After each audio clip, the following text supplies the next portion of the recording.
காதல். காலங்கள் மாறலாம், காட்சிகள் மாறலாம், கோலங்கள் மாறலாம், கொள்கையும் மாறலாம். ஆனால் மாறாதது ஒன்றே ஒன்று, அது காதல் மட்டும்தான். அந்த காதல் வாழ்க வாழ்க. இசை அங்கிங்கென அதனுடைய எங்கும் ஒளித்திட வாழ்த்தி விடைபெறுகிறேன். நன்றி, வணக்கம். பொறுத்த வரைக்கும் இனி அடுத்தடுத்து பேசுறவங்க ஆமன் அப்படின்னு சொல்லும் போது அந்த அளவுக்கு விளக்கமாக தனஞ்சயன் மொத்தம், அதாவது எப்பவுமே விழா ஒருத்தர் பேசிட்டு போன பிறகு பேசுறதே ரொம்ப கஷ்டம்வாங்க. இப்ப கீழே இருந்து நம்ம சரவணன் சொல்றாரு, மொத்தம் மேடையில 24 பேர் இருக்காங்கன்ட்டு. 24 பேர் பேசணும்.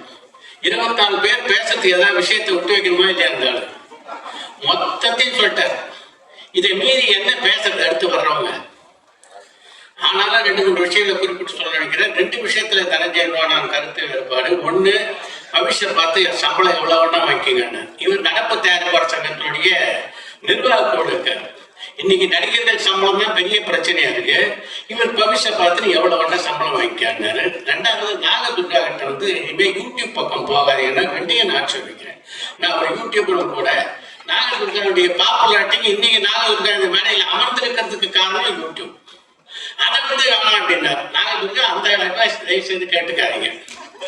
ஓகே, இந்த படத்தினுடைய பெயருக்கேற்ற ஒரு அருமையான ட்ரெய்லர், அழகான படங்கள். இன்றைய காலகட்டத்திற்கு என்ன மாதிரியான படத்தை மக்கள் எதிர்பார்க்கிறார்களோ அதை கொடுத்துருக்க விஷயத்துல வந்து நிஜமாவே தயாரிப்பாளர் தினேஷ் ராஜையும் தனஞ்சயனை நான் பாராட்டுறேன். இதுல இன்னொரு முக்கியமான விஷயம் என்னன்னா, படம் முடிஞ்சு எப்பவுமே படம் முடியும்போது பார்த்தீங்கன்னா நிறைய மனக்கசப்பட்டுருக்கோம். அதெல்லாம் இல்லாம இன்றைக்கு இவர் எனக்கு இருக்கிற துணையா இருக்கிறது ரொம்ப பலம்னு தினேஷ் ராஜ் சொன்னதும், இந்த படம் முடிவடைறதுக்கு முன்னாலேயே இந்த படத்துடைய இயக்குனரை பற்றி தனஞ்சயன் பாராட்டி சொன்னது ரொம்ப குறிப்பிடத்தக்க விஷயம். திட்டமிட்டபடி இந்த படத்தை முடிச்சிருக்க இந்த படத்துடைய இயக்குனர் வந்து மகேஷ் ராஜ் நிஜமா பாராட்டணும். எந்த அளவு நீங்க கைத்தட்டினாலும், ஏன்னா இன்னைக்கு திட்டமிடுறது தான் சினிமால இல்லை. அந்த விஷயத்துல வந்து அவர் ரொம்ப பிரமாதமா பண்ணியிருக்காங்க. பாராட்டுகள். இசை ரொம்ப சிறப்பா இருக்கு. இது போன்ற படங்கள்ல இசை தான் ரொம்ப முக்கியம். அதை வந்து ஃபாக்ஷன் நல்லா பண்ணியிருக்காங்க.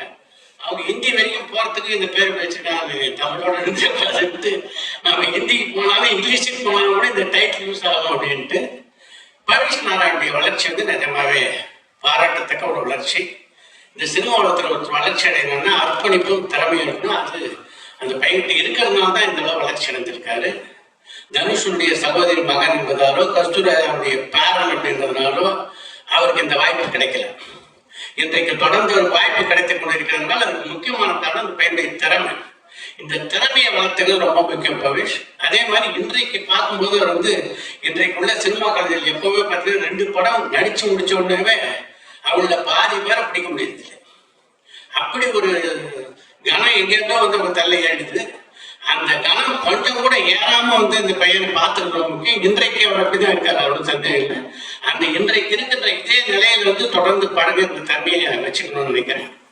பவி ரொம்ப எக்ஸலண்டா, ரொம்ப ஃபைட் பண்ணி, ரொம்ப டான்ஸ் ஆசிரியர் ஃபைட்டு, அந்த எமோஷன்ஸ்க்காக ரொம்ப பண்ணியிருக்காரு. ஸோ தொடர்ந்து படங்கள் வந்து வெற்றி கொடுக்கணும். அதை அந்த சினிமா என்னைக்காக வரவேற்று கொண்டு இருக்கும். அதே மாதிரி ஒரு படத்துக்கு எப்படி ஒரு சாங்கும் ஒரு ஆர்ஆரும் எப்படி இம்பாக்டுங்கிறத வந்து எங்கெங்கே வேக வரும்போது எங்கேயும் பூஸ் கொடுக்கணும் அப்படிங்கிறது ரொம்ப எக்ஸலண்டாக மியூசிக் டைரக்டர் பாக்ஸர் ஸ்கூல் பண்ணியிருக்கிறாங்க. ஸோ இந்த ஸ்டேஜில் வந்து தயாரிப்பு சங்க சார்பாக அவர் நன்றி தெரிவிச்சுக்கிறேன். தொடர்ந்து நீங்கள் இண்டஸ்ட்ரியில் பார்த்தீங்கன்னா ஒரு சின்ன படங்கள் தான் வந்து ஒரு பெரிய வெற்றியை கொடுக்குது. சமீப காலத்தில் நீங்கள் பார்த்தீங்க அப்படின்னா எல்லாமே ஒரு பிலோ 10 crores கீழே எடுத்த படங்கள் தான் பெரிய வெற்றியை கொடுக்குது. அந்த வெற்றி தான் தமிழ் சினிமாவோட ஒரு உண்மையான வெற்றியை வந்து நான் கருதுறேன் உங்களுக்கு. ஏன்னா அதுல இருந்து பல டெக்னீஷியன்ஸ்கள், பல அசிஸ்டன்ட் டைரக்டர்கள், பல டைரக்டர்ஸ்கள், பல எல்லாருமே வெளியே வருவாங்க. அவங்களுக்கு வந்து ஒரு பெரிய ஒரு பிளாட்ஃபார்மா ஒரு வெற்றி கிடைக்கும் போது அவங்களுக்கு பெரிய ரெகக்னைஸா கிடைக்கும். அதனால இந்த படம் வெற்றி பெற என்னோட வாழ்த்துக்களை தெரிவித்துக் கொள்கிறேன். ரொம்ப நல்லா நடிச்சிருக்காங்க. அதாவது யாருடைய ரிலேஷன்ன்றது ஒரு பக்கம் இருக்கட்டும், தம்பி வந்து உண்மையிலேயே திறமையா நடிச்சிருக்காரு. அதை வந்து நம்ம பாராட்டணும். தனுசாரா காப்பைன்றதெல்லாம் அது இருக்கு, அது இருக்க மாட்டாது, ரைட்டு, யாருமே அது இது பண்ணல. பட் இருந்தாலும் திறமை ஒன்று இருக்குல்ல, அந்த திறமை படத்துல காமிச்சிருக்கு அந்த தம்பி. உண்மையில நம்ம தயாரிப்பாளர் சங்கத்தின் சார்பாக நன்றி தெரிவிக்கிறோம். இந்த படம் வந்து இந்த டீம் நல்ல டீம் ரொம்ப நல்லா பண்ணியிருக்காங்க. எங்களுடைய தயாரிப்பாளர் சங்கத்தின் சார்பாக நன்றி தெரிவிக்கிறோம். அடுத்து இந்த சின்ன படமெல்லாம் இன்னைக்கு ரொம்ப ரொம்ப ரொம்ப கஷ்டத்துல தான் நிறைய பேர் போராடி படம் எடுத்து ரொம்ப கஷ்டப்பட்டு இருக்காங்க. அது போல அந்த கஷ்டத்தெல்லாம் நிறைவேற்றும் இந்த படம் பிஸ்னஸ் எப்படி பண்றது. ஏன்னா இப்போ ரொம்ப பிளான் பண்ணி செய்திருக்காரு தினேஷ் ராஜ் அவர்கள். ஏன்னா அதிர்ஷ்டசாலி பக்கத்துல வச்சுக்கிட்டே படம் எடுத்திருக்காரு. உண்மையில அது திறமைசாலி. இந்த படம் நல்லா ஓடணும், நல்ல வெற்றி பெறணும். வெற்றி படைப்பாளிகள்லாம் வந்திருக்காங்க. இந்த படத்தை வந்து கண்டிப்பா வெற்றி பெறும். நன்றி, வணக்கம். ஒரு சின்ன ஒரு இதை சொல்லிடுறேன். இப்போ தயாரிப்பாளர் சங்கத்துல வந்து நான் ஏற்கனவே ஒரு மேடையில் சொல்லியிருந்தேன். தயாரிப்பாளர் சங்கம் வந்து ஓடிடி கண்டிப்பா இன்னும் ஒரு மாதத்துல வந்து சிஎம் வர வச்சு கண்டிப்பா ஓடிடி நாங்க வந்து ஓபன் பண்ண போறோம். அதனால ஃபாக்சன் நாங்க ஃபர்ஸ்ட் அறிமுகப்படுத்தது ஃபாக்சன் தான். அண்ட் போத் பிரதீப் அண்ட் மேன் பிரமாதப்படுத்திருக்கீங்க ரெண்டு பேரும். Guys you done a great job. இப்பதான் தெரியுது இந்த மியூசிக்ல என்ன இம்பாக்ட். நாங்க சின்னதா மொபைல்ல பார்க்கும்போதோ தெரியாத இம்பாக்ட் ரெண்டு பேரும் கலக்கி இருக்கீங்க. அண்ட் நான் வந்து ஐ டு தேங்க் தம். அண்ட் நாங்க தான் லான்ச் பண்ண வேண்டியது. அதுக்குள்ள இன்ட்ரோடக்ஷன் தான் எங்க டைட்டில் போட்டிருக்கோம். அதுக்குள்ள பரிமளம் வந்துட்டாங்க. பட் ரொம்ப சூப்பரா பண்ணியிருக்காங்க. இந்த படத்துடைய சினிமோட்டோகிராஃபி எங்களுடைய கம்பெனியுடைய ஆஸ்தான சினிமோட்டோகிராஃபர் பிஜி முத்தையா. ஆஸ்தானம் அப்படின்னா என் படம் ஆரம்பிக்கும் போது ஃபர்ஸ்ட் முத்தையா என்கிட்ட மெசேஜ் பண்ணுவாரு, சார் எப்போ அக்ரிமெண்ட் போடுறோம் அப்படின்வாரு. இப்படி எல்லாம் ஒரு ஆஸ்தான ஒரு கேமராமேன். அதே மாதிரி ஸ்ரீகாந்த் சார் வந்து உடனே மெசேஜ் போடுவாரு, சார் நம்ம தானே சார் வந்துட்டாங்க பண்ணிடலாம்ல அப்படின்வாரு. இப்படி ஒரு டீம் அமையிறது ரொம்ப ரொம்ப கஷ்டம். அதே மாதிரி என் கூட சமீபத்தில் வந்து சேர்ந்தது மகேந்திரன், ஆர்ட் டைரக்டர்.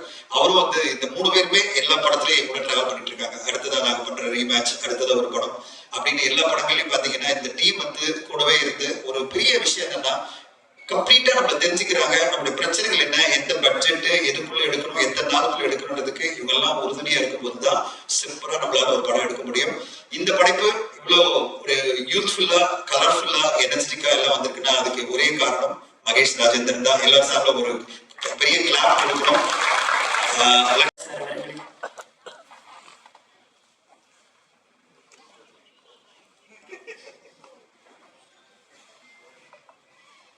வாழ்த்த வந்தவர்களுக்கும் வாழ்த்து பெற வந்தவர்களுக்கும் பத்திரிகை நண்பர்களுக்கும் வணக்கம்.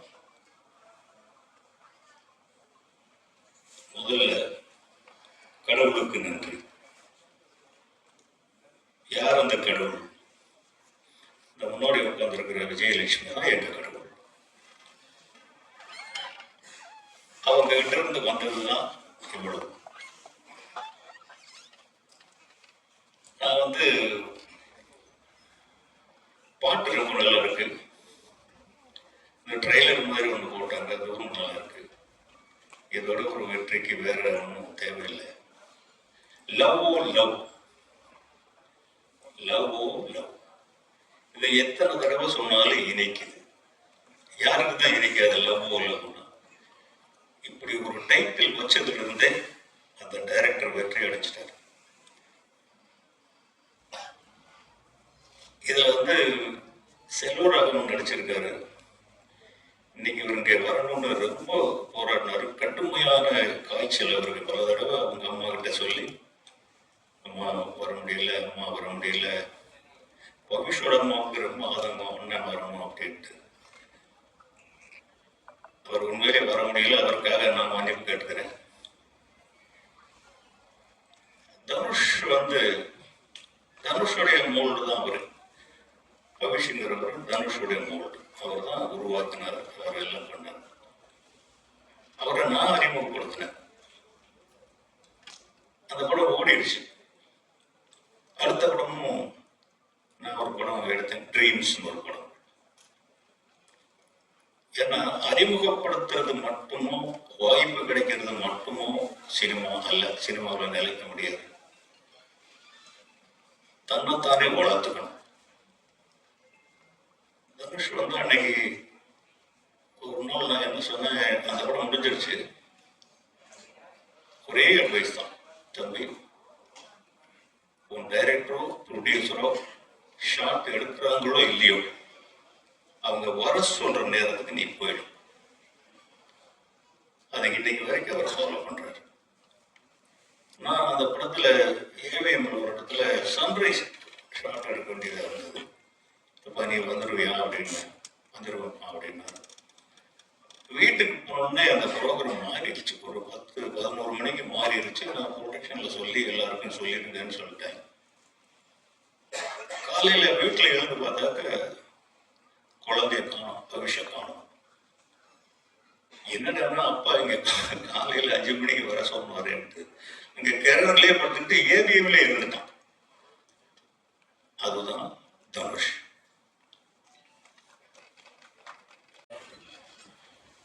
லவோ லவ் திரை முன்னேற்றத்திற்கு வருகை புரிந்திருக்கும் எனது அன்பு சகோதரர்களாகிய பத்திரிகை நண்பர்களே, இணையதள வலைதள நண்பர்களே மற்றும் மேடையில் வீட்டிருக்கும் எனதுமே சகோதரர்களே உங்கள் அனைவருக்கும் வணக்கம். லவ்வுக்கு எனக்கு என்ன சம்மந்தம் தான் பெப்சி துறை தலைவர் அன்பு நண்பர் அண்ணன் RKS சொல்லிட்டு போயிட்டாங்க. ஆக்சுவலாக இந்த படத்தை நான் எடுத்துக்கலாம்னு ஆல்மோஸ்ட் ஷூட்டிங் லெவலில் பிளான் பண்ணியாச்சு. கடைசி நேரத்தில் இந்த மாரல் நீதி என்னன்னா, யார் முதல்ல கமிட் பண்ணாங்களோ அவங்க தான் பண்ணணுங்கிற நீதிக்கு உட்பட்டு தனஞ்சயன் சாரே இந்த படத்தை தயாரிக்கணும்னு சொன்னதுனால நம்ம விட்டு கொடுத்துட்டோம். உண்மையிலேயே மகேஷ் எப்படின்னா கதை சொல்லுவார்னா, நான் பார்த்து வியந்து கதை சொல்ற நம்பர் 1 யாருன்னா என்னுடைய குருநாதர் S.J. சூர்யா, அதுக்கப்புறம் செந்தமிழன் நண்பன் சீமான் அவர்கள். இவங்க 2 பேரும் கதை சொன்னா டம்மி கதை கூட ஓகே. அப்படியே அந்த இந்த கதையை வந்து பண்ணியே ஆகணுங்கிற ஒரு அட்டென்ஷனை கிரியேட் பண்ணுவாங்க சொல்லும் போது. அப்படி ஒரு அட்டென்ஷனை கிரியேட் பண்ற ஒரு சமீபத்திய ஒரு இயக்குனர் தான் மிஸ்டர் மகேஷ். அவர் கதை சொன்னா இதை உடனே படம் பண்ணிடணும், இது ஷூட்டிங் பண்ணுற ஒரு இன்டென்ஷன் நமக்குள்ள வரும். எனக்கு அந்த இன்டென்ஷன் வந்து நான் RK செல்வமணி சார் அவர் கூட்டு போனேன். நான் பையனை வச்சு ஃபர்ஸ்ட் ஒரு படம் பண்றோம், அது யூத்தா ட்ரெண்டா ஃபன்னியா இருக்கணும் அப்படின்னு பிளான் பண்ணி தான் கதை கேட்டேன். மோஸ்ட் ஆஃப் டைரக்டர்ஸ் வந்து எல்லாமே த்ரில்லர் தான் சார் இருக்கு, த்ரில்லர் தான் இருக்கு, இதான் ட்ரெண்ட், அதான் ஓடிடியில் பிசினஸ் ஆகுது, அதை பேஸ் பண்ணி நிறைய பேர் கதை பண்ணிட்டு இருக்கப்ப இந்த படம் யூத்துக்கு பிடிக்கும் அப்படின்னு நம்பி ஸ்கிரிப்ட் பண்ண மகேஷ் சார் இந்த படத்தை பண்ணலாம்னு நினைக்கிறப்ப எனக்கும் தனஞ்சி சார் ஒரு ஒட்டுநேரம் உண்டு. தண்டட்டின்னு ஒரு படம், தண்டட்டி படத்துல ஒரு கேரக்டர் அதுக்கு அட்வான்ஸ் கொடுத்தாங்க சார். ஆனா அந்த படம் ஸ்டார்ட் ஆகவே இல்லை. எதுக்கு சார் ஸ்டார்ட் ஆக மாட்டீங்க அப்படின்னு. இல்ல ரவி, நம்ம கமிட் பண்ற ஹீரோக்கு பெரிய டிஸ்டன்ஸ் முதல்ல இருந்துச்சு, இப்ப இல்ல, என்ன செய்யுதுன்னு தெரியல, இதை பட்ஜெட்ல பண்ணாதான் செட் ஆகும், டைரக்டர் கை மீறி பட்ஜெட் பண்ணிட்டு லாஸ் ஆயிடும், அதான் பயமா இருக்கு அப்படின்னாரு. சார் எவ்வளவு சார் இதுக்குள்ள பண்ணணும் அப்படின்னு. இது வந்து ஒரு 3 ரூபாய்க்குள்ள பண்ணா எனக்கு ஓகேன்னாரு. சார் 3 ரூபாய்க்குள்ள நான் பண்ணி தரேன் உங்களுக்கு இந்த படத்தை, அதுக்கு மேல ஆச்சுன்னா 1 பைசாவும் நீங்க கொடுக்க வேணாம் சார், நான் போட்டு எடுத்துருவேன், 50 லட்சம் ஆச்சுன்னா நான் போட்டுருவேன் சார், 1 கோடியே நான் போட்டுருவேன் சார். என்ன சொல்றீங்க, நான் போட்டுருவேன் சார். அவரை நம்பி ஒரு 2 மாசம் டிராவல் பண்ணிட்டே இருந்தோம். அப்புறம் ஏதோ ஒரு சூழ்நிலை அவர் கன்னட படத்தை ரீமேக் பண்ண வேண்டிய சூழ்நிலை சத்யராஜ் வச்சு பண்ண போறாங்க, அதனால இதை கொஞ்சம் தள்ளி போட்டுருக்கேன்னாரு. அதை அவங்களுக்கு தெரியும், தள்ளி போட்டுதாவே அப்படியே ரொம்ப தள்ளி போயிடும். ஸோ ஆனால் நான் இந்த படத்தை எடுக்கிற இன்டென்ஷன் உருவாக்க தண்டிட்டு கதை ராஜ்குமார் சொன்ன ஸ்கிரிப்ட் வந்து இந்த படம் வந்து நமக்கு நேம் சம்பாரிச்சு கொடுக்கணும்னால தான் சொன்னேன். அன்னைக்கு அதை மிஸ் பண்ணாங்க. தண்டிட்டு எவ்வளவு பெரிய பேர் வாங்கிச்சு, எவ்வளவு விருதுகள் வாங்கிச்சுன்னு உங்களுக்கு தெரியும் சார். அதே மாதிரி இப்ப நீங்க மிஸ் பண்ண பாத்தீங்க, அதை மறுபடியும் கேட்க பண்ண பார்த்தேன், அதெல்லாம் அதே மாதிரி கேட்க பண்ண போறானே, இது மறுபடியும் தரண்டி மாதிரி ஆயிடுவோம் அப்படின்னு நீங்க எடுத்துட்டீங்க. ஆனா அதுக்காக எடுக்கல, ஃபண்டுக்காக சொன்னேன். நல்ல கதைகள்லாம் அந்த டைரக்டா ஹோல்ட் பண்ணிட்டே இருப்பாரு. ஒரு நல்ல பைனான்சர் வரணும், நல்ல செட்டப் வரணும், இவனை விட்டுறக்கூடாது, பொறுமையா இருந்தே இருப்பாரு தனஞ்சயன் சார். அது ஒரு கட்டத்துல முடியாம போனப்பதான் டைரக்டர்ஸ் வந்து வெளில போறாங்க. ஆனா அவருக்கு இந்த கதையை விட்டுறக்கூடாது, நல்ல கதை, லவ், அதாவது சினிமா மேல ஒரு பேஷன் இருக்கிறவங்களாதான் இந்த பட்ஜெட் படங்கள்லாம் பண்ண முடியும். முன்னாடி பேசணும் சொன்னாரு, சசியர் தான் சொன்னாரு, பணம் இருக்கிறவங்களா ப்ரொடியூசர்ஸ் கிடையாது, அவங்க எல்லாம் பிசினஸ் ரீதியான ஒரு செட்டப் தான் பண்ணுவாங்க. ஆனால் இந்த நல்ல கதையை படம் பண்ண இன்டென்ஷன் வந்து தனஞ்சயன் சார் மாதிரி தான், அதுதான் உண்டு அப்படின்னாரு. அது உண்மை.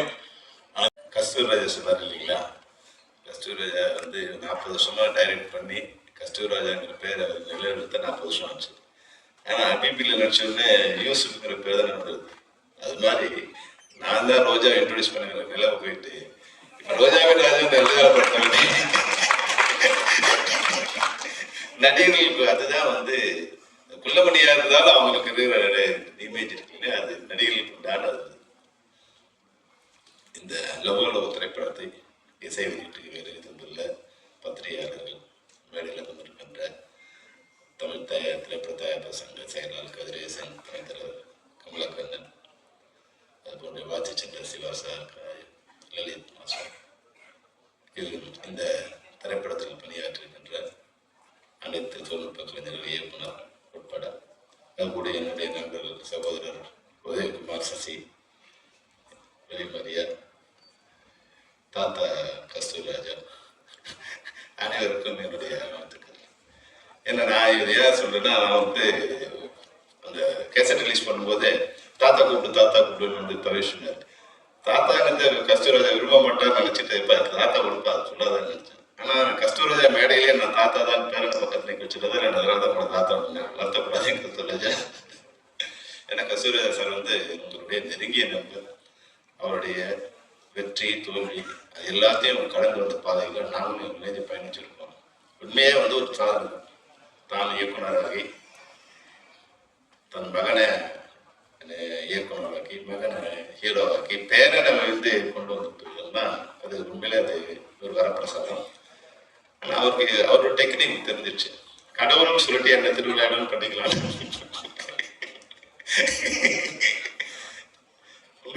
இந்த லவ்ல வந்து மற்ற திரைப்படத்துக்கு இசை வெளியிட்டு வர்றதுக்கும் இதுக்கும் வந்து பெரிய வித்தியாசம் இருக்கு. நான் வந்து ஆக்சுவலி இப்போ ரவிமரியா வந்திருக்காரு. ரவிமரியாவோட பையனை ஹீரோ வச்சு நான் ஒரு படம் ப்ரொடியூஸ் பண்ணுறதுன்னு வந்து ஒரு 100 கதை கேட்டேன். நான் 100 கதை கேட்டு அப்போ மகேஷ் வந்து ரவிமரியா கிட்ட கூப்பிட்டு வந்தார்.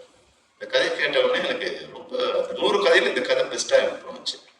அது என்னன்னா, அந்த மௌன கீதங்கள்ல வந்து பாக்கியராஜ் சாரையும் தகைக்கு வருகத்தில் டி ராஜேந்திரன் அதை மிக்ஸ் பண்ண மாதிரியான ஒரு கதை வந்து எக்ஸ்ட்ராவாக இருந்தது. ரவி இந்த கதையை நம்ம பண்ணலாம் அப்படின்னு அவரோட பையனுக்காக அவரை ஹீரோ வச்சு பண்ணுறது நான் முடிவு பண்ணி அந்த ப்ராஜெக்ட் பண்ணாங்க. அப்புறம் மெதுவாக வந்து மகேஷ் சொன்னார், சார் இந்த கதையை நான் வந்து தனஞ்சயன்கிட்ட சொல்லியிருக்கேன், அவர்கிட்ட அட்வான்ஸ் வாங்கியிருக்கேன். ஆனால் ஒரு 6 மாசமா அப்படியே இருக்கு சார், பண்ணாரா இல்லைன்னு தெரியல. நான் கேட்கணுமா சார்? இப்போ நீங்கள் எங்களுக்காக கேட்காது, நானே அவர்கிட்ட பேசுகிறேன்னு நான் வேற விஷயம்லாம் பேசிட்டு அவர்கிட்ட மெதுவாக கேட்டேன். சார் மகேஷ் பையன்கிட்ட கதை கேட்டீங்களா, அது எப்படி சார்? கொஞ்ச நாள் அவர் ஹோல்ட் பண்ணுறோம், ஒரு சரியான இது வந்தோம்னா அதை லிங்க் பண்ணுறோம் சார். 2 monthsல ஸ்டார்ட் பண்ணிடுவேன். இப்போ ரவி கூப்பிட்டுன்னா ரவி அந்த படம் டேக்அப் ஆகுது, அதனால் அந்த கதையை பண்ண முடியாது. அதனால இந்த கதையை வந்து ஏற்கனவே எனக்கு ஒரு 1.5 hours சொன்னார். அவ்வளோ அழகாக அந்த கதை கேட்கும்போது ஒரு படம் பார்க்க